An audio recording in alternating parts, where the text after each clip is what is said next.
This is Federalist 49, Part 1. As I said, starting Federalist 47 all the way through 51, Madison is going to look at separation of powers. So he starts at 47 and it leads up to his solution of the problem of framing a government where you have separation of powers, so you can have rule of law, a law that is known to everybody, as John Locke would say, declared law, a law that you, I, and the lawmakers are equal when that law is applied, or that law is applied equally. And we have a system that there are checks and balances so that a tyrant or a group of people do not become authoritarians and, like a tyrant, crush your freedoms, take away your liberty, and directly or indirectly enslave you. In Federalist 48, Madison mentioned Thomas Jefferson's notes on the state of Virginia. Now, you have to keep in mind that Madison and Jefferson were and stayed friends, and politically they were very close, and they were in the same camp all their lives. So when he mentions Jefferson, he's really talking about somebody he respects a lot. And he says, well, in that book that Jefferson has written for this French ambassador who had requested the book about Virginia, Jefferson recommends a solution to the problem that we talked about last time. Because remember, in Federalist 48, Madison started giving hints that the legislatures, that in a republic, a legislature is going to be having more power than the other two branches. And we don't want a legislative form of tyranny. So we have to find a way to correct that. He talks about Jefferson's work, and in Federalist 49, he respectfully again brings up Jefferson and Jefferson's solution. Jefferson was a believer that every so often you had to go back to people. He would call them, just like Madison does, as fountain of power. It's a statement that they got from the Whigs, political Whigs of England, and not a wig that you wear. Okay, it's somebody that you're going to be a party or a political thought that you'll be familiar with. He got it from these Whig philosophers of politics from England, as far as from John Locke. It's that people are the fountain of power. And Madison believed that too. However, Madison very politely says, well, Mr. Jefferson, whom I respect a lot and like a lot, and he's truly as knowledgeable as they can be, he might have it just a little bit wrong. Yes, people are the fountain of power, but the problem is that people are not going, you cannot count on people to be reasonable at all times. Because maybe the legislator that they elected and is doing the wrong thing is easily going to be able to mislead them again. And so he has a very important statement here, referring to the philosopher Plato and his work, Republic, how to establish a republic where you get philosopher kings to run the government for you. and everything will be great.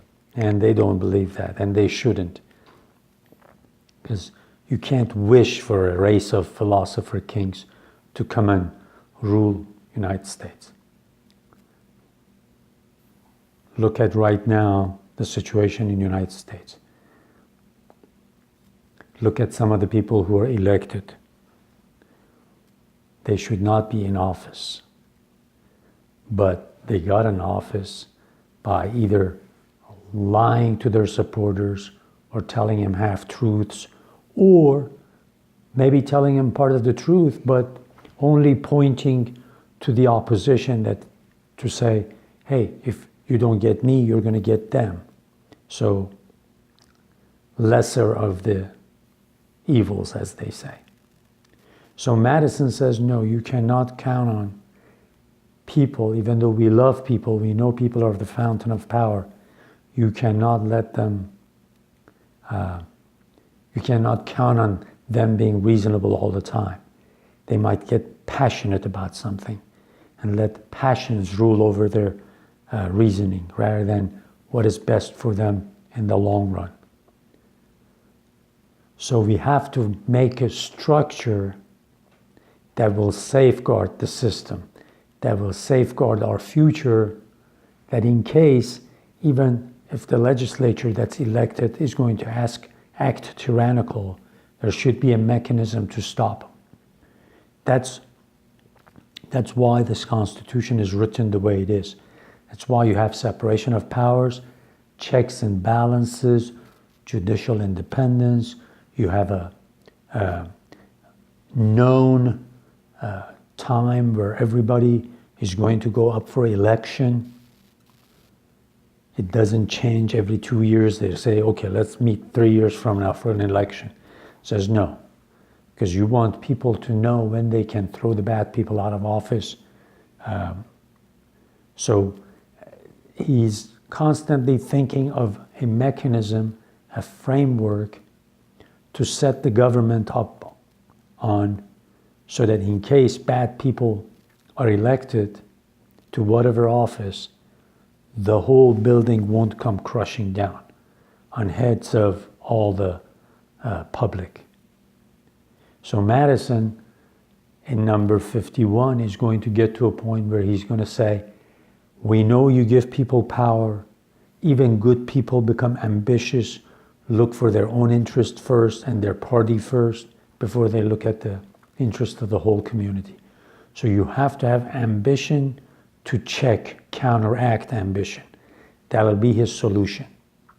So here, even though he likes Jefferson a lot, he says, well, Mr. Jefferson might just be asking for too much when he suggests that every once in a while we'll have a convention and we'll set things straight. Madison was scared of too many conventions because he said, when people get together, regular people, they might ruin the whole thing. Passions take over. He says Philadelphia Convention was different. These are people that are from different states. They're knowledgeable. They're wise. Yes, they have their interests from different states, but at least they've been in the world of politics for a long time. So, okay, I'm going to read a few lines before this video. I need to stop this video. Okay, Federalist 49, first paragraph. The author of the notes on the state of Virginia, quoted in the last paper, that's Thomas Jefferson, has subjoined to that valuable work a draft of a constitution which had been prepared in order to be laid before a convention expected to be called in 1783. Remember, Jefferson at this time is in France, okay? But in 1783, before he went to France, he wrote this draft of a constitution that was going to be discussed before he left by the legislature for the establishment of a constitution for that Commonwealth of Virginia. State of Virginia is called Commonwealth of Virginia. The plan, like everything from the same pen, marks a turn of thinking original, comprehensive, and accurate. He says all these great things about Jefferson, and is the more worthy of attention, and it equally displays a fervent attachment to Republican government and an enlightened view of the dangerous propensities against which it ought to be guarded. One of the precautions which he proposes, and on which he appears ultimately to rely as a palladium to the weaker departments of power against the invasion of the stronger, is perhaps altogether his own, and as it immediately relates to the subject of our present inquiry, ought not to be overlooked. So we're going to pay attention to what Jefferson said, because it's relevant to what we're going to talk about in this paper, in Federalist 49 right now. So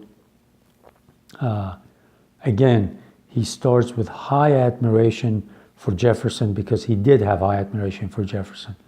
But he says, gradually, maybe Mr. Jefferson gets some stuff wrong.